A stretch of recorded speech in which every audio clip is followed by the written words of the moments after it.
Hi అండి. ఈ వీడియోలో ఏంటంటే నేను బీట్రూట్తో అయితే హెన్నా ప్రిపేర్ చేస్తున్నానండి. ఇది బాగా ట్రెండింగ్లో అవుతుంది ఇప్పుడు వీడియో.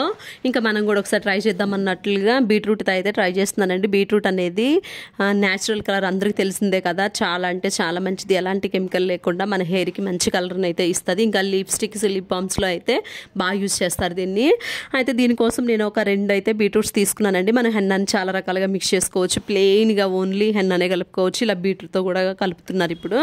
నేను బీట్రూట్ని 2 అయితే తీసుకొని వాటిని అయితే పీల్ ఆఫ్ చేసేసానండి. పై తొక్కలు చేసి వాటిని నీట్గా వాష్ చేసుకొని చిన్న చిన్న ముక్కలుగా కట్ చేసి మిక్సీ బౌల్లో వేసి కొంచెం అంటే వాటర్ వేసేసి మిక్సీ పట్టేసానండి. ఇంక ఈ పేస్ట్ని నేను కాఫీ పౌడర్ వేసి మరిగించడం కోసం ఒక బౌల్లోకి అయితే కొన్ని వాటర్ తీసుకున్నాను. ఆ వాటర్లో ఈ పేస్ట్ని కూడా వేసేసి అందులోనే నేను ఇక్కడ అమ్మ వాళ్ళు వచ్చినప్పుడు టీ పెడదామని తీసుకొచ్చిన టీ పౌడర్ ఉంది, ఇంకా కాఫీ పౌడర్ బ్రూ ప్యాకెట్స్తో పాటు టీ పౌడర్ కూడా వేసేసానండి. ఉన్న వేస్టే కదా, ఎలాగో హెయిర్ ప్యాకే కదా, ఏం కాదులే అన్నట్లుగా వేస్తాను అనమాట. ఈ పేస్ట్ని వాటర్లో కలిపేసి ఈ టీ పౌడర్, కాఫీ పౌడర్ కూడా వేసేసి గ్యాస్ స్టవ్ మీద పెట్టేసి ఒక 10 మినిట్స్ అయితే మరిగించాను. మరిగిన తర్వాత దీన్ని అయితే కొంచెం చల్లారనిచ్చేసి ఫిల్టర్ చేసేసానండి. ఫిల్టర్ చేయంగా వచ్చిన ఆ పిట్ ఉంటుంది కదా, దాన్ని అయితే ఒక బౌల్లోకి తీసి పెట్టుకున్నాను. తర్వాత పిల్లల కోసం ఏమైనా చేద్దామని చెప్పి ఇంకా ఈ మనం ఫిల్టర్ చేసిన ఈ జ్యూస్ ఉంటుంది కదండి, ఈ జ్యూస్ని అయితే హెన్నాలో కలుపుతున్నాను.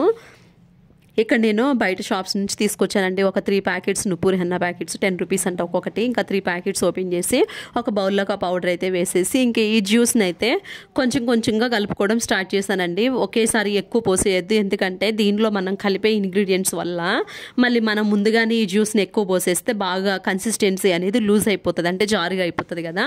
అందుకే కొంచెమే వేసి కలుపుతూ ఉండండి. తర్వాత నేను ఇందులో ఏమేమి మిక్స్ చేశానంటే కొంచెం కొబ్బరి నూనె, ఆముదము, 2 విటమిన్ ఈ క్యాప్సూల్స్ అయితే వేసాను. ఇవన్నీ కూడా హెయిర్కి చాలా మంచిది, అందరికీ తెలిసిందే కదా. ఆముదం అయితే చాలా బాగా పనిచేస్తుంది జుట్టు ఒత్తుగా పెరగడం కోసం. ఇంక ఇవైతే వేసానండి. తర్వాత పెరుగు కూడా యాడ్ చేశాను నేను. పెరుగు యాక్చువల్గా హెన్నా పెట్టుకునే ముందు కలుపుతారు చాలామంది, లేదంటే ముందుగానే కలుపుకోవచ్చు. నేనైతే ముందుగానే కలిపేసేసాను అనమాట. అలాగే హెన్నా పెట్టుకునే ముందు పెరుగును ఎగ్ వైట్, కోడిగుడ్లో తెల్లసొన అయితే చాలామంది కలుపుకుంటారు. ఇది బీట్రూట్తో చేస్తుంది కాబట్టి నేనైతే అసలు ఎగ్ వేయలేదనమాట. పెరుగు ఇవన్నీ వేసిన తర్వాత అప్పుడు మనకి ఇంకేమన్నా జ్యూస్, మనం ఫిల్టర్ చేసిన జ్యూస్ ఇంకేమన్నా యాడ్ అవుతుంది అంటే అప్పుడే యాడ్ చేసి కన్సిస్టెన్సీని సరిపోనుగా కలిపి అయితే మిక్స్ చేసేయండి. తర్వాత మూత పెట్టేసి నైట్ అంతా అలా పెట్టేసి ఇంకా మనం మార్నింగ్ హెన్నా పెట్టుకునే ముందు ఒకసారి మూత తీసి చూస్తే మనకి మంచిగా నైట్ అంతా కూడా అది నాని ఉంటుంది కదా, మంచి కలర్ అయితే అనిపిస్తుందండి మార్నింగ్ మనం చూసినప్పుడు. ఇంకా మనం ఏ హెయిర్తోనైనా పెట్టేసుకోవచ్చు, అంటే హెడ్ బజ్ చేసిన హెయిర్ అయినా లేదంటే ఆయిల్ పెట్టుకున్న హెయిర్ అయినా ఏదైనా పర్లేదు. ఇంకా హెన్నా పెట్టుకున్న తర్వాత 1 అవర్ అయితే ఉంచుకోవాలండి ఖచ్చితంగా.